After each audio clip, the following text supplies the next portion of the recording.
चक्षुरुन्मीलितं येन तस्मै श्रीगुरवे नमः। वाञ्छाकल्पतरुभ्यश्च कृपासिन्धुभ्य एव च पतितानां पावनेभ्यो वैष्णवेभ्यो नमो नमः। कृष्णदास कविराज रसिर भंडारी यतने राखिला कृष्ण प्रेम हेम कुंड भरी। श्रूयताम श्रूयताम नित्यं गीयताम गीयताम मुदा चिन्त्यताम चिन्त्यताम भक्ता चैतन्य चरितामृतम्। जेब नहीं बुझे के हो सुनिते सुनिते से हो कि अद्भुत चैतन्य चरित कृष्ण ते उपजी बेरती जानी बे रसेर रीति सुनिले बड़ो हाय हित। भाव सिंधु तरिवारे आचे जार चित्त श्रद्धा करी सुने से चैतन्य चरित। श्री कृष्ण चैतन्य प्रभु नित्यानंद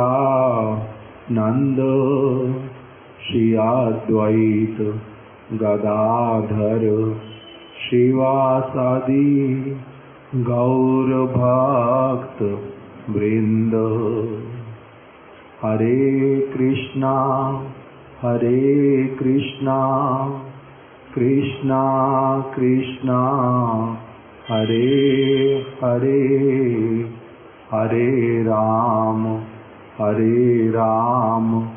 राम राम हरे हरे। श्री चैतन्य चरितामृत मध्य लीला द्वादश परिच्छेद। हम लोगों ने कल श्रवण करना प्रारंभ किया था श्रीला प्रभुपाद जी का अनुभाष्य, जिसके अंतर्गत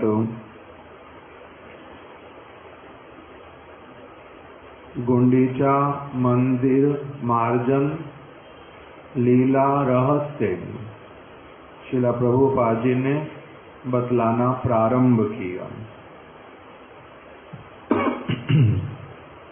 गुंडीचा मार्जन लीला रहस्य।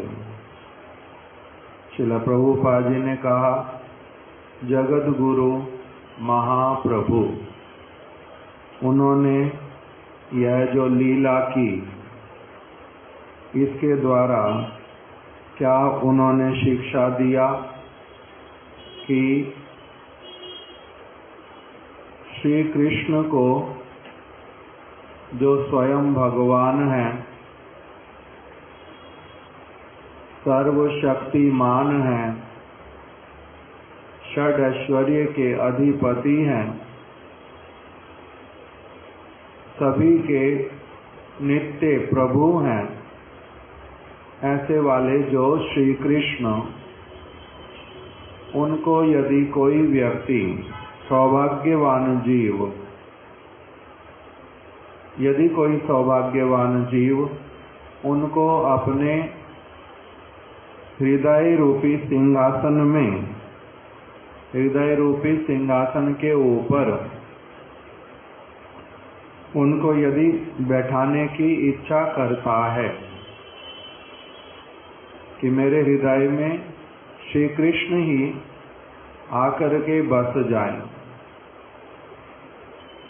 हृदय रूपी सिंहासन के ऊपर, वहां पर और कुछ भी ना रहे। जो इस वस्तु की कामना करता है उसको सबसे पहले अपने हृदय का जो मल है उसको धो देना, उसको बाहर निकाल करके फेंक देना, ये ऐसा करना उचित है। तभी वो फिर आशा कर सकता है कि हाँ, भगवान उसके हृदय रूपी सिंहासन पर आकर के विराजित हो जाएंगे। सबसे पहले उसको अपने हृदय का मल जो है उसको धोना उसके लिए उचित है। हृदय को निर्मल, शांत और भक्ति के द्वारा उज्जवल करना आवश्यक है। गौरव प्रभु आप पीछे बैठे। हृदय को निर्मल कर देना, शांत करना और भक्ति के द्वारा उज्जवल करना, प्रकाशमान। भक्ति के द्वारा वो संभव पर, भक्ति के द्वारा उसको उज्जवल करना आवश्यक है। हृदय क्षेत्रे कंटक पूर्ण तृण व आगाछा धूली और कंकर आदि रूप अनर्थ किछु मात्र थाकिलो परम सेव्य भगवान के बसानो जाए ना। कह रहे हृदय क्षेत्र में यदि कांटों से भरे हुए तिनके अथवा पौधे छोटे छोटे जिनमें कांटे हों, ऐसे वाले किसी के हृदय क्षेत्र में यदि कांटों वाले पौधे हों, तिनके हों, धूली हो, चुभने वाले कंकड़ इत्यादि पड़े हुए हों, तो ऐसे अनर्थ, ये सारी वस्तुएं क्या हैं? अनर्थ हैं, अवांछित वस्तुएं हैं। उस स्थान पर परम सेव्य भगवान को बिठाया नहीं जा सकता। भगवान है परम सेव्य, परम आदर की वस्तु, उनको कैसे ऐसे हृदय में बिठाया जा सकता है जिसमें कि कांटों वाले पौधे हों? उसी के ऊपर कोई बैठ सकता है? कंकड़ के ऊपर कोई बैठ सकता है? नुकीले कंकड़ हों, धूली, कितने कितने लंबे समय की से यदि धूली पूरी तरह से भरी पड़ी हो, उस धूल वाले स्थान पर क्या कोई बैठ सकता है? तब फिर भगवान कैसे वहां पर विराजित होंगे? परम सेव्य भगवान को वहां पर फिर नहीं बिठाया जा सकता। हृदय के ये जो मल, हृदय का जो ये मैला है, आवर्जना गुली अर्थात अत्यंत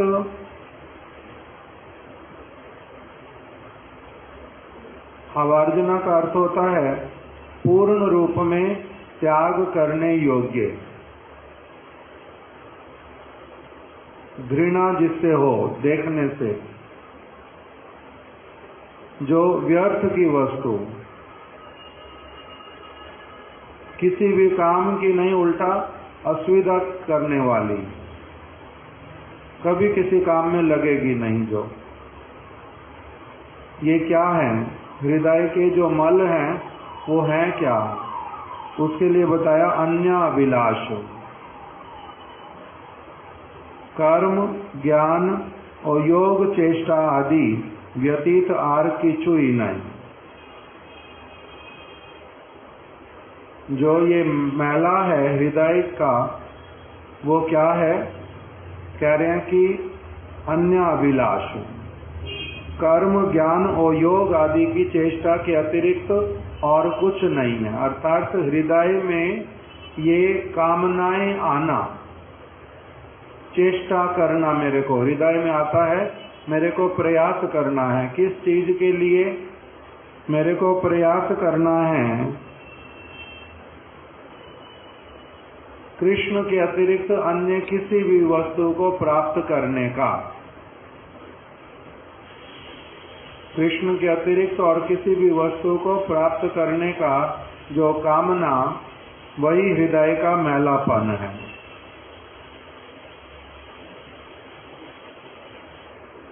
कर्म, ज्ञान इत्यादि ये आगे थोड़ा सा और स्पष्ट करके प्रभुपाद जी बतला देंगे।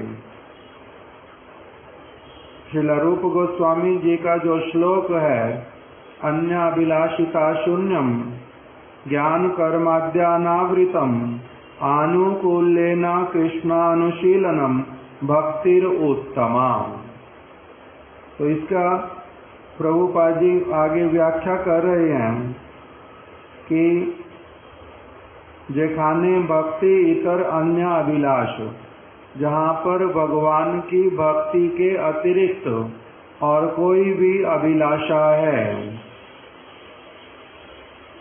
ज्ञान, कर्म, योग, तपस्या आदि अथवा भक्ति प्रतिकूल भाव के द्वारा आत्मा की नित्य स्वाभाविक वृत्ति भक्ति आवृत होती है, सेखाने शुद्ध भक्ति नहीं। आत्मा की नित्य स्वाभाविक वृत्ति क्या है, आत्मा की स्वाभाविक वृत्ति क्या है, जैसे बालक की स्वाभाविक वृत्ति क्या होती है, खेलना, और बालक की स्वाभाविक वृत्ति जो है वो क्या होती है, चंचलता, कुछ भी करना, कुछ भी देखना, उसी तरफ दौड़ पड़ना, जो अच्छा लगना उसी के लिए जिद करना, मेरे को चाहिए। जिस भी व्यक्ति के साथ में लग गए तो लग ही गए, बुद्धि में नहीं है कि मैं क्या कर रहा हूं और क्या नहीं कर रहा। जो खाना वो खा लिया, जो नहीं खाना वो नहीं खाना, जो फेंक दिया। किसी भी वस्तु का जिस व्यक्ति की बुद्धि में कोई विचार नहीं, उसको ही क्या कहते हैं, बालक है। ये इसकी स्वाभाविक जो प्रवृत्ति वो ऐसी प्रकार की ही है, बालक है तो स्वभाव ही ऐसा। तो इसी प्रकार से जो अध्यापक हो उसकी स्वाभाविक प्रवृत्ति क्या होती है, अध्यापक की स्वाभाविक प्रवृत्ति है कि वो पढ़ाने लग जाएगा, किसी को भी पढ़ाने में रुचि है, वही उसकी वृत्ति है। बद्ध जीव की प्रवृत्ति क्या है, बद्ध जीव की प्रवृत्ति है कि सारी की सारी बाहर की वस्तुओं के साथ में सब समय संपर्क युक्त रहेगा, अपने अंतर हृदय की जो वस्तु उसकी ओर कभी भी नहीं देखेगा। स्वाभाविक प्रवृत्ति, क्योंकि बद्ध हो गया। इसी प्रकार से आत्मा की जो नित्य वृत्ति वो क्या है, अभी तो हम लोगों को आत्मा का अनुभव नहीं है, इसीलिए हम लोगों को अपनी बद्धता के कारण जिस भी चीज में हमारी अभी प्रवृत्ति होती है, हम सोचते हैं ये आत्मा की ही प्रवृत्ति है।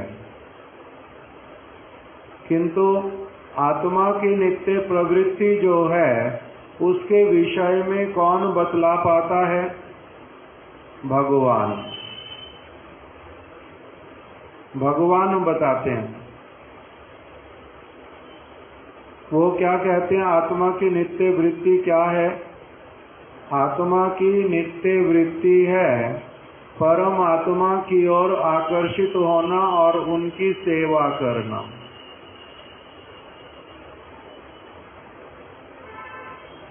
स्वाभाविक रूप में ऐसा ही है। जैसे लोहा और चुंबक, उनके बीच में परस्पर में क्या संबंध है? लोहे का स्वाभाविक प्रवृत्ति है चुंबक को देखने से ही उसकी ओर खींचे चले जाना, और चुंबक का स्वाभाविक प्रवृत्ति क्या है? लोहे को आत्मसात करना। इसी प्रकार से आत्मा की जो नित्य वृत्ति है वो तो है भगवान की सेवा करना, भक्ति करना। आत्मार नित्य स्वाभाविक वृत्ति वो क्या है? भक्ति। आत्मा की स्वाभाविक प्रवृत्ति जो है, वृत्ति जो है, उसको क्या कहते हैं? उसका नाम भक्ति। आत्मा अगर बद्धता से निकल जाए, इसका सूक्ष्म शरीर, स्थूल शरीर, माया का आवरण पूरी तरह से हट जाए, तब वो अपना जो निर्मल उसका स्वरूप आत्मा का, उसमें आत्मा क्या करती है? उसके अंदर वृत्ति ही है भगवान की सेवा करने की। ये आत्मा की नित्य वृत्ति है। हम लोग अभी उसको देख नहीं पाते, हमें इसलिए अनुभव नहीं होता, किंतु भगवान बतला रहे हैं कि तुम्हारी नित्य प्रवृत्ति क्या है। जैसे एक माता, उसने सुना उसकी पुत्री जो है आत्महत्या करके मर गई। सुनने के साथ ही साथ में एकदम से बुत बन करके खड़ी हो गई। रोती भी नहीं है, हंसती भी नहीं है, बैठती भी नहीं है, किसी से बात भी नहीं कर रही। उसको पकड़ करके झकझोड़ रहे हैं, किंतु तब भी कुछ नहीं करती। इस प्रकार की अवस्था हो गई उसकी। तो ये उसकी स्वाभाविक प्रवृत्ति वृत्ति है या नहीं है? ये इसी प्रकार से बुद्ध की तरह एक्शन करना, खड़े रहना, ये स्वाभाविक प्रवृत्ति क्या? किसी का अगर बालक मर जाए, स्वाभाविक वृत्ति उस समय क्या होती है? रोना, विलाप करना, उसके विषय में कुछ ना कुछ बोलना। किंतु अभी अस्वाभाविक क्या हो गया कि एकदम से बुत बन करके खड़ी हो गई। इसी प्रकार से आत्मा की स्वाभाविक प्रवृत्ति जो है वो क्या है? भगवान की सेवा करना। और अस्वाभाविक प्रवृत्ति क्या है? और वस्तुओं की तरफ लगना। और वस्तु की तरफ लगने का अर्थ कोई बीमारी, रोग ने पकड़ लिया उसको, कुछ ना कुछ असुविधा है बहुत बड़ी, तो उसी का नाम क्या कह रहे हैं कि जो भी वस्तु इस आत्मा की नित्य स्वाभाविक वृत्ति से हट करके है, उसी का नाम ही क्या है? अन्य अभिलाष। उसी का नाम ही योग, तपस्या, कर्म, ज्ञान, जो कुछ भी क्यों ना हो। इसीलिए जो भगवान अथवा उनके परम शुद्ध भक्त, मुक्त महापुरुष गण, महाजन गण, वो लोग क्या कहते हैं? वो कहते हैं प्रत्येक क्रिया जब करो तो उसके विषय में पहले चिंता करो कि इसके द्वारा भगवान गुरु प्रसन्न होंगे या नहीं होंगे। यदि तो गुरु और भगवान उसके द्वारा प्रसन्न होंगे तब तो वो क्रिया जो है करने योग्य, अन्यथा नहीं करने योग्य। गुरु महाराज जी की उपदेशावली में लिखा हुआ है कि प्रत्येक क्रिया के लिए क्या करना, जो भी कार्य करने के लिए जाओगे, जैसे अभी हम लोगों ने क्या विचार किया कि 8:30 बजे बैठ करके चैतन्य चरितामृत पढ़ेंगे। इसको पढ़ने से भगवान गुरुपाद पद्म प्रसन्न होंगे या नहीं होंगे? होंगे। क्यों? क्योंकि ये उनका अभिलाषा है कि सभी लोग क्या करें, महाप्रभु के विषय में ठीक से समझे, सुने। उनका इच्छा है ये सभी लोग करें, तो इसलिए ये करने जाएंगे तो पता है कि गुरुदेव भगवान प्रसन्न होंगे। तो ये क्रिया करने वाली, अर्थात ये मेरे को क्या करेगी, स्वस्थ दशा की ओर आत्मा की जो स्वाभाविक वृत्ति उसको जागृत करवाने में सहायता करेगी। और ऐसी कोई भी क्रिया जो क्या करती है, मेरे को धन के लोभ को दिखला करके धन के लोभ के लिए मैं करता हूँ, यश के लोभ के लिए मैं करता हूँ। मैं यदि किसी और व्यक्ति से कुछ कार्य साधित करवाने के लिए कुछ करता हूँ, जो कुछ भी और करूँगा, भले शरीर को ठीक रखना हो अथवा कोई और ग्रंथ पढ़ना हो अथवा कोई भी क्रिया क्यों ना करनी हो, यदि उसके बीच में कुछ गड़बड़ी रही, भेजाल रहा, मन में कुछ और है, क्रिया भले ही भक्ति वाली भी है, तो उसके द्वारा भगवान गुरु वैष्णव प्रसन्न नहीं होंगे, तो वो फिर भक्ति हुई नहीं। वो आत्मा की नित्य वृत्ति को और भी उल्टा ढक देने वाली। तो इसलिए इस वस्तु को बड़ी अच्छी तरह से जो व्यक्ति समझ लेता है कि आत्मा की नित्य स्वाभाविक वृत्ति जो है ये भक्ति है, किसने कहा है? स्वयं भगवान ने। जो आत्मा को देख पाते हैं, जैसे अभी वो स्त्री बुत बन के खड़ी है, वो नहीं सोच पा रही है कि मेरी पहले क्या अवस्था थी, जब मैंने सुना मेरी पुत्री मर गई तब मेरी क्या अवस्था होनी चाहिए, इस बात को भी सोच ही नहीं पाती। उसी प्रकार से बद्ध जीव अपनी स्वाभाविक स्थिति को भी समझ नहीं पाता रोग के कारण। इसलिए हम लोगों को अभी अपना समझ ही नहीं आता कि मेरी आत्मा की प्रवृत्ति वो है क्या, मेरे को नहीं समझ आता। इसीलिए भगवान वो बतलाते हैं कि आत्मा की नित्य स्वाभाविक जो वृत्ति है वो क्या है? भक्ति करना। जैसे मेरा हाथ, इसका क्या काम है? मेरे हाथ का क्या काम है? मैं जो इच्छा करता हूँ मेरा हाथ उसी को करने लग जाता है। हाथ को बोलता हूँ माइक को पकड़ो, माइक पकड़ लेता है। हाथ को कहता हूँ पानी उठाओ, वो पानी उठा देता है। उसकी स्वाभाविक प्रवृत्ति है, मैं जो कुछ कहूँगा वही वो करने लग जाएगा। और यदि मैं नहीं भी कहूँगा, यदि अचानक मेरे को एकदम से किसी कीड़े ने काटा, तो बिना किसी इंस्ट्रक्शन के भी हाथ अपने आप उठ के क्या करता है? कीड़े को हटाने लग जाता है,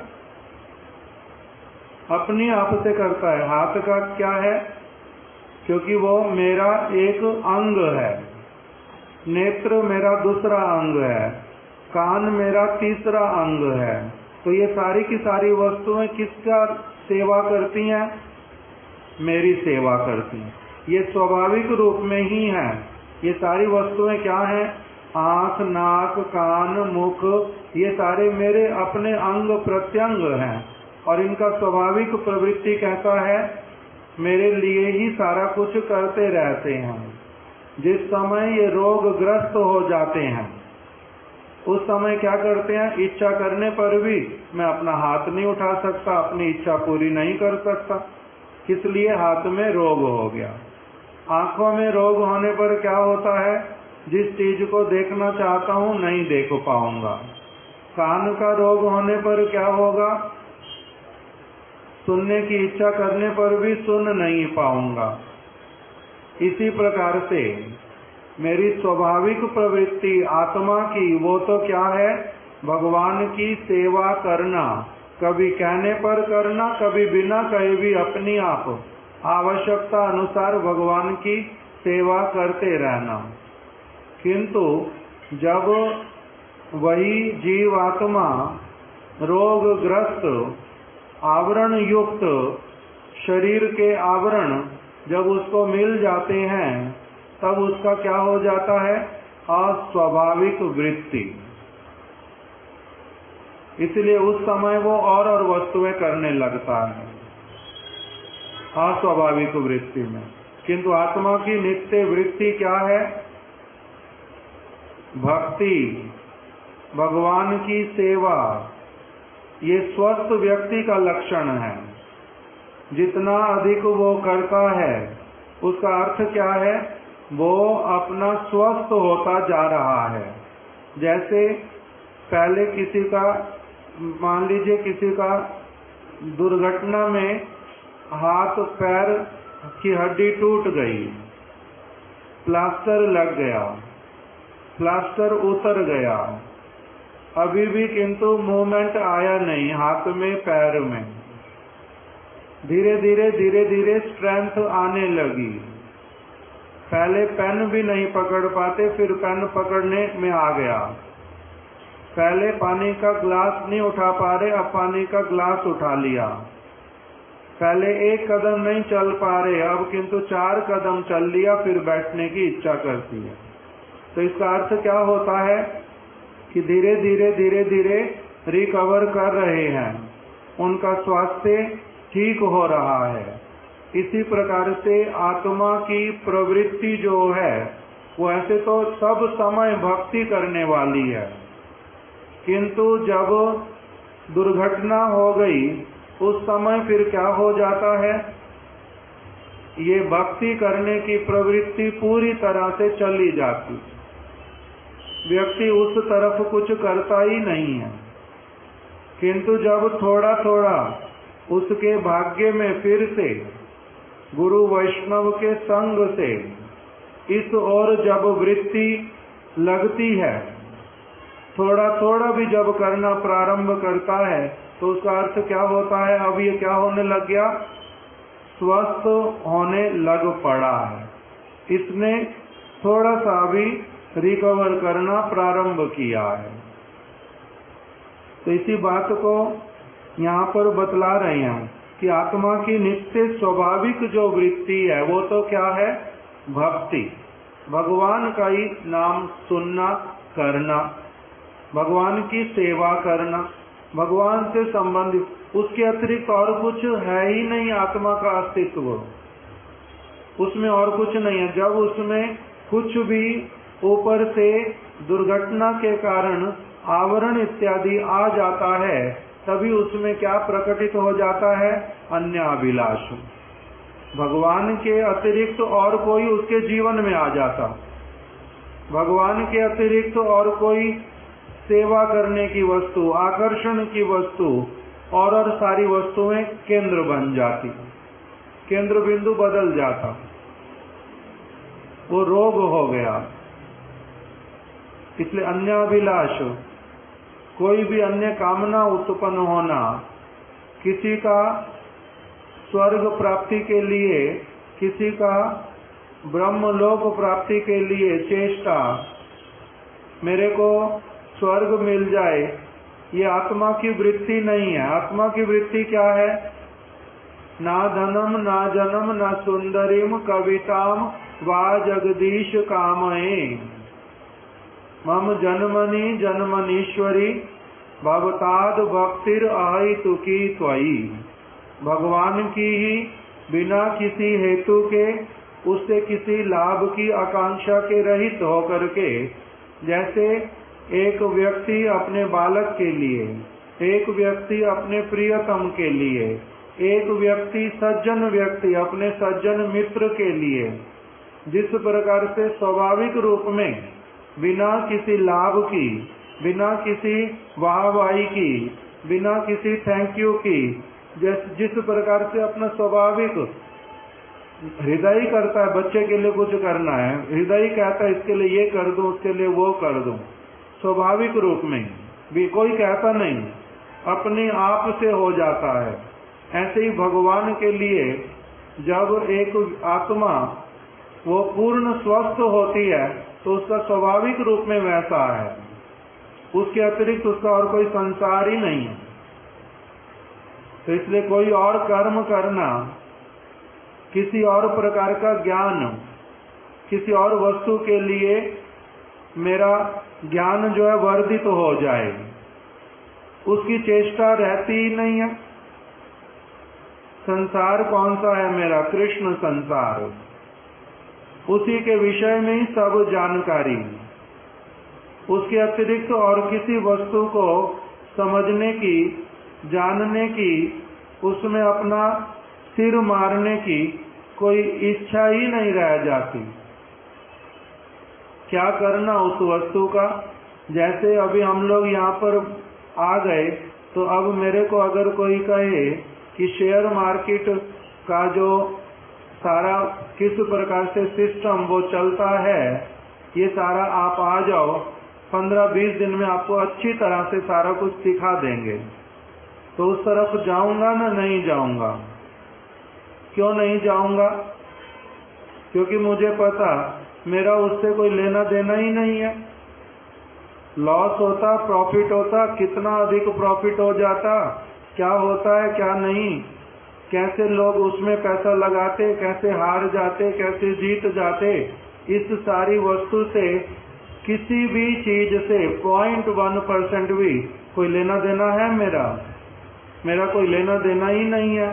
तो आत्मा इसी प्रकार की वस्तु, उसका इस जड़ जगत से, कारागार से लेना देना है क्या? बेड़ियों से, हथकड़ियों से, कारागार में कैसी कैसी सजा दी जाती है, इन सारी की सारी वस्तुओं से कुछ लेना देना? कुछ लेना देना ही नहीं है। क्यों? क्योंकि वो तो यहाँ का वस्तु ही नहीं है, तो यहाँ वो रह नहीं सकता प्रसन्नता पूर्वक, सरवाइव कर ही नहीं सकते। तो इसीलिए कहते हैं कि योग, तपस्या इत्यादि। तपस्या क्या होती है? किस वस्तु को प्राप्त करने के लिए करना? मेरे भगवान है, मैं भगवान का हूँ, उनके सारे परिकर मेरे परिवार के सदस्य हैं, सभी लोग बहुत पवित्र चरित्र वाले हैं, उदार हैं, उनमें कोई ईर्ष्या, द्वेष, काम, क्रोध, लोभ, मोह कोई कुछ वस्तु होती ही नहीं है। उनका कभी मृत्यु ही होता नहीं है, वो कभी बूढ़े ही होते नहीं है, उनको कभी रोग आता ही नहीं है, वो कुरूप होते ही नहीं है, उनका कोई अभाव होता ही नहीं है। इस प्रकार के सभी व्यक्तियों का साथ में जिनका नित्य संबंध, उसको तपस्या करके क्या प्राप्त करना है? किसके लिए तपस्या करना? क्या चाहिए? है ही कुछ नहीं आत्मा के लिए उस सारी वस्तु का मूल्य। तो फिर जो सारा कुछ जगत में लोग कर रहे हैं, ये क्या है? इतने सारे काम करना, समय ही नहीं है। किसकी पता नहीं कथा सुन रहा था, शायद शिला भक्ति वल्लभ तीर्थ गोस्वामी महाराज जी की। वो कह रहे हैं मेरे को कोई व्यक्ति स्टेशन पे मिला, उसका सामान गिर गया और मैं उसको पीछे से आवाज लगा रहा हूँ कि ए भाई इधर सुनो, ए भाई इधर सुनो। उसने सोचा कि मेरे को उससे कुछ मांगना है, मेरे को उसको कुछ कहना है। उसके लिए तो मैंने उसको बुलाया ही नहीं। मैंने किस लिए बुलाया? तुम्हारा सामान गिर गया, इसको उठा लो। किंतु उस व्यक्ति ने उत्तर क्या दिया? महाराज कह रहे उसको कि मैंने कहा 1 सेकंड तो रुको, बात सुनो। अरे मेरे पास मरने का भी समय नहीं है, 1 सेकंड तुम्हारी बात कौन सुनेगा? मरने का भी कहते समय नहीं है। ये तो मरने के समय तुम्हारे कहने से ही मृत्यु तुम्हारी बात सुन लेगी तो मेरे पास मरने का समय नहीं है, अभी मत आओ, आएगी नहीं मौत, वो तुम्हारी सुनेगी। इस प्रकार का जिस व्यक्ति का ज्ञान, क्या ज्ञान लिया उसने, महामूर्ख तो अज्ञानी, बोलता है मरने का भी समय नहीं। तो इसी प्रकार से जो सारी वस्तुएं, ज्ञान हो, कर्म हो, योग हो, तपस्या हो, ना जाने कौन कौन इस जगत में इंट्रोड्यूस कर देता है, किन किन कारणों से कर देते हैं, पता ही नहीं है। हजारों तरह की चीजें जिसका आत्मा के लिए कोई आवश्यकता ही नहीं है, जंजाल हैं जो सारे, एक व्यक्ति को और अधिक मारने के लिए चेष्टा है। इस सब, ये आत्मा की नित्य वृत्ति ही नहीं है कुछ भी, आत्मा इनसे प्रसन्न नहीं होती। इसलिए वेद व्यास जी बहुत कुछ करने पर भी अपने गुरु पाद पद्मों को कह रहे मैं प्रसन्न नहीं हूं, मैं प्रसन्न नहीं हूं, मैं दुखी हूं, मेरा मन जो है वो संतुष्ट नहीं है, मेरा मन संतुष्ट नहीं है। क्यों कह रहे हैं? क्योंकि जो इस वस्तु का विचार करता है वही कह पाता है, नहीं तो लोगों के पास विचार करने का भी समय नहीं है कि हम जितना सारा परिश्रम कर रहे हैं, जिन सारी वस्तुओं के लिए कर रहे हैं, अल्टीमेटली उससे मेरा लाभ होगा क्या, कब मेरी वस्तुएं ये साथ देंगी, कहाँ तक देंगी, इनका कहाँ तक मेरे को चिंता करना चाहिए, कुछ भी आता ही नहीं दिमाग में। क्यों? क्योंकि ऐसा दुर्भाग्य कलयुग में जन्म, और दुर्भाग्य माता पिता, समाज, अध्यापक, सारे लोग इस प्रकार के सारे मिले जिनको क्या है, इस वस्तु से कुछ लेना देना नहीं है, केवल मात्र अंधी दौड़ में जो सारे लगे हुए, जिनका जीवन गधे की भांति, कुकुर की भांति, ऊंट की भांति, और एक नाम दिया, ऊंट, गधा, कुत्ता और सुअर, भागवत में दिया। 4 प्रकार के प्राणियों से भी बदतर मनुष्य। कुत्ता क्या करता है? उसके लिए बताया, दौड़ते दौड़ते जाएगा, जैसे बहुत व्यस्त, और किसी जगह खड़ा होके इधर उधर घूमेगा, पेशाब करेगा, फिर इधर उधर कहीं हो जाएगा और आगे आएगा, पीछे जाएगा, और कुछ लेना देना नहीं। गधे का क्या बताया? बोझा ढोएगा बहुत अधिक, काम मालिक ने जो करवाना सारा करवाता रहेगा, इसको केवल इतना पता चलता मेरे को थोड़ी सी घास दे दे भाई, उससे अधिक पता ही चलता नहीं कुछ भी। कपड़े उसके ऊपर प्रेस करके अच्छे अच्छे लाद करके दे दो तो कभी उसको पहन नहीं सकता। गुड़ उसके ऊपर लाद दो, एक स्थान से दूसरे स्थान पे ले जाएगा, उसमें से थोड़ा सा खा लूं, मालिक अभी आसपास नहीं है, मुंह पीछे करके मैं चाट सकता हूं, इतना बुद्धि ही नहीं है, खाएगा ही नहीं। गधा। ऊंट का क्या बताया?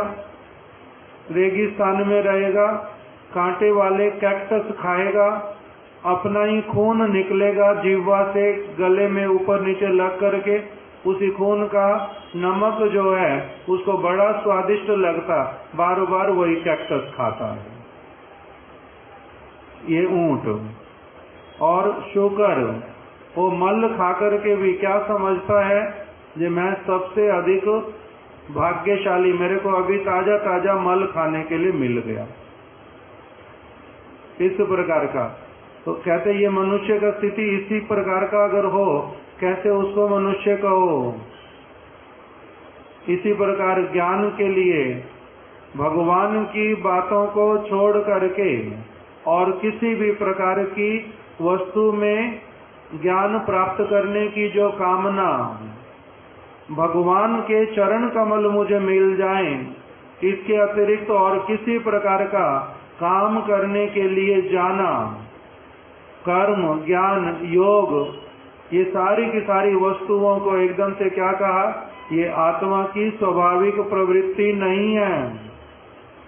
जैसे इंद्र ऐसे तो शुकर बन गया श्राप से, रोग लग गया। श्राप का मतलब क्या, किसी को रोग ग्रस्त कर देना, रोग लग गया। जो अपनी स्वाभाविक वृत्ति थी वो छूट गई, स्वाभाविक ज्ञान भूल गया, मोह अंध हो गया, शुकर का शरीर मिल गया। सूर्णी के साथ में बच्चे को जन्म दे करके मल मूत्र में पड़े रह करके बहुत अच्छा लगता है। ब्रह्मा जी को दया आ गई, उसको अपने साथ ले जाने के लिए प्रस्तुत हुए, उसको स्मरण कराने लगे, तुम इंद्रो कहाँ पड़े हो, चलो मेरे साथ, तुम्हें लेकर के जाऊंगा। मेरे को पत्नी को साथ लेके जाना है, बच्चों को साथ लेके जाना है। मेरे को आप प्रतिज्ञा करके बोलो कि वहां पर मल खाने के लिए मिलेगा, इसी प्रकार से अच्छा स्थान रहने के लिए मिलेगा, तभी मैं आपके साथ जाऊंगा। किंतु जब ब्रह्मा जी ने जल छिड़क दिया ऊपर, जब थोड़ा सा उसका स्वाभाविक ज्ञान जागृत हुआ, तब हाय हाय करने लगा, छी छी मैं कहाँ पड़ा हुआ हूँ, क्या कर रहा था मैं, मेरी बुद्धि ऐसे कैसे हो गई थी, इस प्रकार से विलाप करने लगा।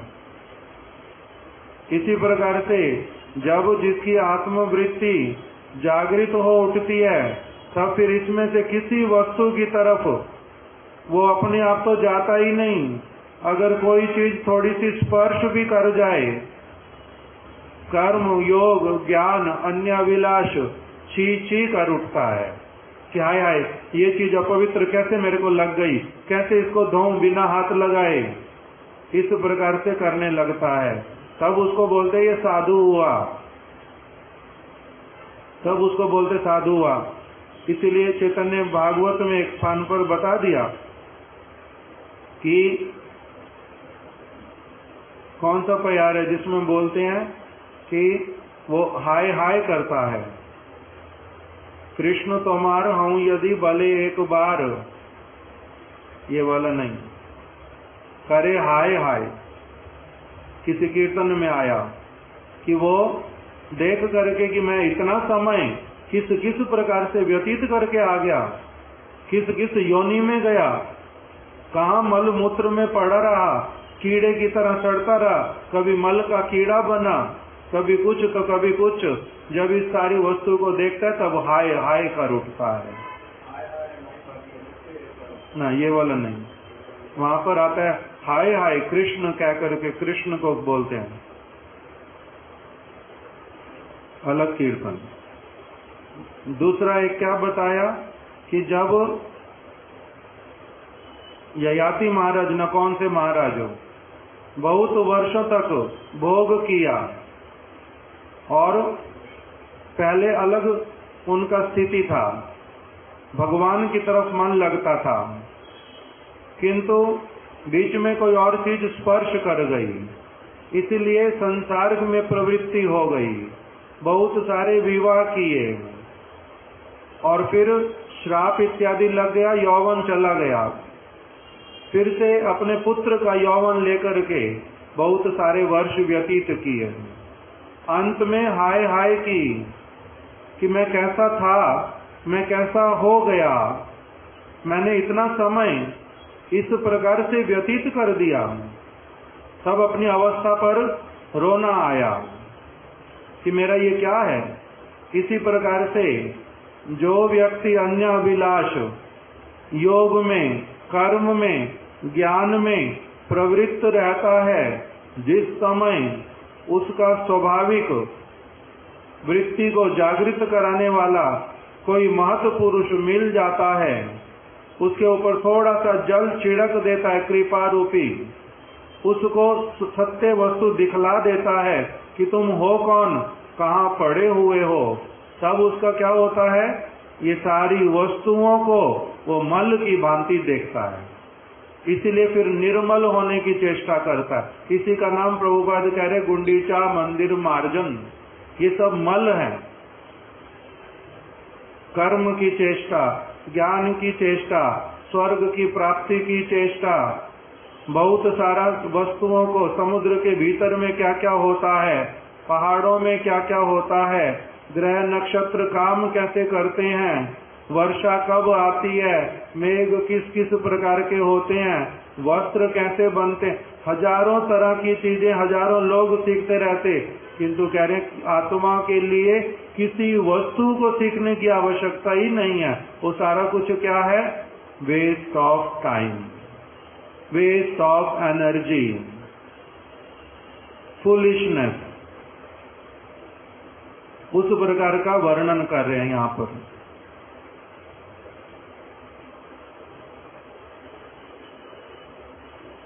शुद्ध सत्वमय, शुद्ध भक्ति व्यतीत कृष्ण आविर्भाव है ना।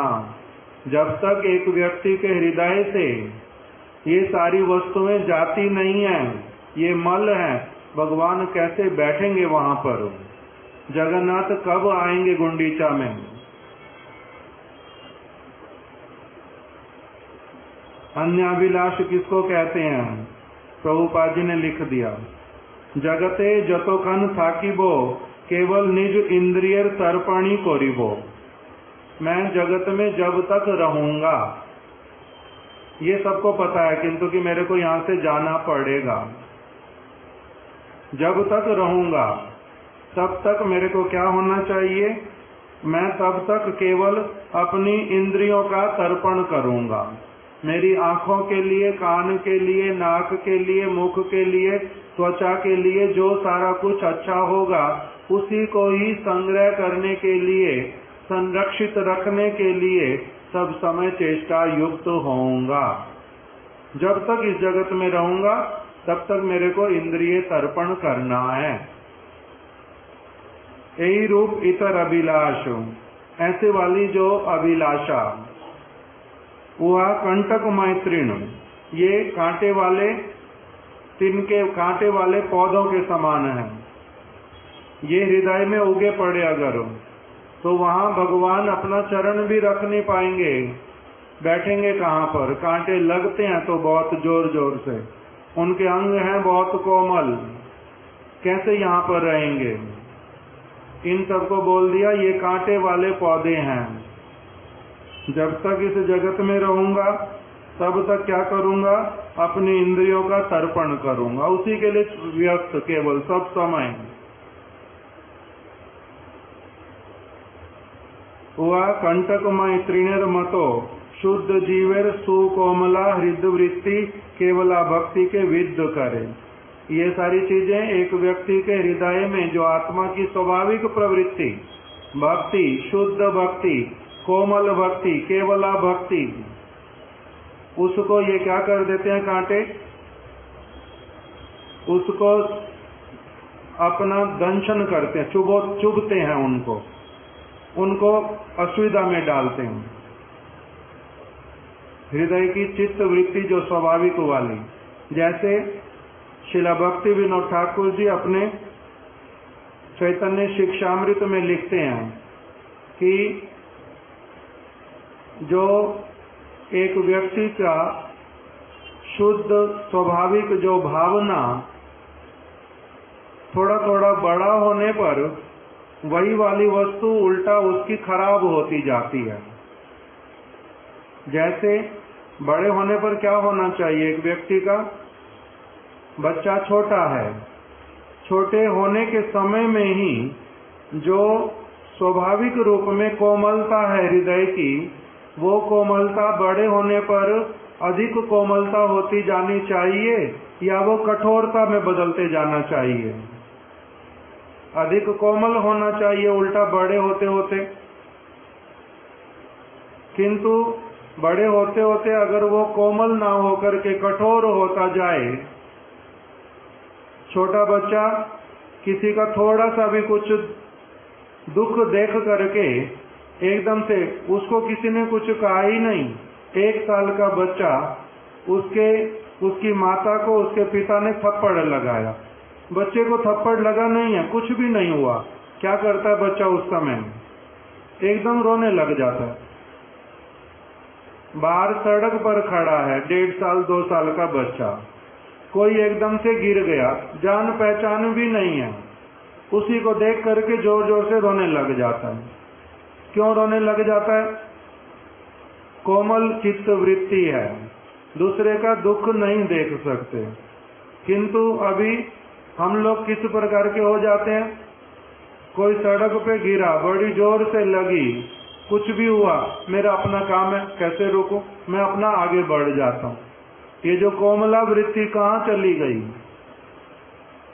बच्चा छोटा झूठ बिल्कुल नहीं बोलता, थोड़ा थोड़ा बड़ा होता जाता है, उल्टा माता पिता उससे झूठ बुलवाते हैं, उसको झूठ बोलना सिखाते हैं, उसका जो सत्य वाला प्रवृत्ति उसको उल्टा कवर कर देते हैं। बच्चा स्वाभाविक रूप में उसको बोलो, देखो भगवान हैं, तुम्हारे को सब देख रहे हैं, तुम उनको भले ही मत देखो, तुम्हारे को सब कुछ देखा जा रहा है, वो मान लेता स्वाभाविक रूप में। किंतु उसी को विद्या अर्जन करवा करके भक्ति विनोद ठाकुर जी कह रहे हैं, उसके चित्त में क्या डाल देते हैं? तर्क डाल देते हैं, युक्ति डाल देते हैं। ऐसा कैसे होता है? जो दिखाई नहीं देती चीज उसको कैसे मानना होता है? इस प्रकार से उसको उल्टा पाठ पढ़ाते हैं। तो कोमला वृत्ति क्या हो जाती है? नष्ट हो जाती है। भक्ति विनोद ठाकुर जी बोल रहे हैं कि कोई पहाड़ों में भी लोग रहने वाले, जिनको किसी ने आज तक विद्या अर्जन कराया ही नहीं, कोई आया नहीं, वो भी सूर्य को, नदी को, पृथ्वी को देख करके अपने आप उनका कुछ न कुछ आदर करने लगते हैं, पूजा करने लगते हैं कि ये कोई ऐसी चीज है जिसके बिना हमारा गुजारा नहीं चल रहा। सूर्य नहीं आता तो हमें दिखाई नहीं देता, नदी नहीं होती तो हमारे को जल कहाँ से मिलता, तो उसके प्रति उनका आदर आ जाता है। किंतु जैसे जैसे व्यक्ति का बाहर के लोगों से मिलना होता है, उस समय ये सारा कुछ भूलता जाता है और उल्टा क्या सोचता है, ये हमारी चीज, ये मेरे बस में होनी चाहिए, कोई लेकर के तो दिखाए, इसको ऐसे करूंगा, उसको वैसे करूंगा। तो ये कोमल प्रवृत्ति ढक जाती है उल्टा। किसी को क्या कहते हैं? अन्याभिलाष, ज्ञान, कर्म, योग, दुर्भाग्य,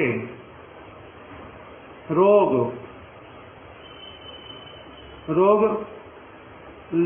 लोग अपने आप से रोग मेरे को लग, इसीलिए यूनिवर्सिटी में जाओ, इधर जाओ, उधर जाओ, रोग खरीदने के लिए उल्टा पैसे दे करके रोग खरीदो। कोई खरीदेगा? पैसे दे के जितना पैसे देने पड़े, उल्टा रोग से दूर हटते हैं व्यक्ति कि रोग मेरा पूरा चला जाए, जितने पैसे लगते ले लो भाई, मेरे को ठीक कर दो। और उसका उल्टा अगर हो तो उस प्रकार की अवस्था। तो इसलिए इन्हीं बातों को बोल रहे हैं। कर्म की चेष्टा, यज्ञ करना, दान करना, तपस्या करना, ये सारा कुछ क्या है? कह रहे हैं ये सारी कर्म की चेष्टाएं, ये धूली है। आत्मा की जो स्वाभाविक वृत्ति उसके ऊपर आके जम जाती है, इकट्ठी हो जाती है। चंडीगढ़ से एक माता जी आई हुई थी, पंचकुला से। वो माता मेरे को बोलती है कि आप लोग बोलते हैं यज्ञ इत्यादि करना नहीं, सिद्धांति महाराज जी के तो बार बार वीडियो में आता है कितनी जगह पर यज्ञ करते हैं, यज्ञ करना मना करते हैं, फिर महाराज क्यों करते हैं यज्ञ? फिर जब दीक्षा इत्यादि होती है, मैंने उसको बताया, तुम्हारे पति का दीक्षा हुआ और भक्तों का दीक्षा हुआ, देखा? कहती हाँ। तो तुम्हारे गुरुजी भी और सभी वैष्णव लोग भी क्यों यज्ञ करवाते हैं? क्योंकि ये वाला यज्ञ जिसकी निंदा की जाती है और ये वाला यज्ञ जो वैष्णव लोग करते हैं, जब तक उसका अंतर ठीक से ना पता चले तब तक हम लोगों को क्या लगेगा, ये भी यज्ञ करते। किंतु वो यज्ञ केवल वैष्णव होम इत्यादि करते हैं, वैष्णवों के ही नाम ले लेकर के पुकारते हैं। और दूसरे जो यज्ञ होते हैं वो किसी कामना को पूर्ति करने के लिए होते हैं। ये वाला केवल यज्ञ होता है कि वैष्णव लोग जिनको मैं देख नहीं पाता हूँ, वो लोग हैं, किंतु नित्य काल के लिए उनका नाम स्मरण करता हूँ, उनकी शरण मांगता हूँ, मेरे प्रति कृपा करें वैष्णवगण। इसको बोलते वैष्णव होम। तो इसलिए वैष्णव होम, यज्ञ इत्यादि और जो साधारण यज्ञ किसी कामना की पूर्ति के लिए, उसमें अंतर होता है। इसलिए हमारे जो सिद्धांती महाराज हो अथवा वैष्णव लोग जो यज्ञ करते हैं, वो यज्ञ निषेध नहीं है, वो यज्ञ अलाउड है। मैं केवल मजाक में बोलता हूँ कि यज्ञ करेंगे, मैं नहीं कर सकता, वो अलग। किंतु उसमें मेरा अयोग्यता है, वो करना जिसको आता अच्छी बात है, अच्छी बात है। किंतु जो स्वर्ग मेरे को प्राप्त हो जाए, जो दान करते हैं, जैसे दान करना और सेवा करना, उसमें अंतरन नहीं। महाराज जी की तिथि आई, सिद्धांती महाराज अपने साथ में कहाँ से, अमेरिका से, वो 3 शर्टें लेके आ गया, सभी ब्रह्मचारियों को दूंगा, जितने लोग हैं उनको दूंगा। तो अभी ये भी तो दे रहा है ना, T-शर्ट सब लोगों को देगा, तो देने का मतलब दान हुआ या नहीं?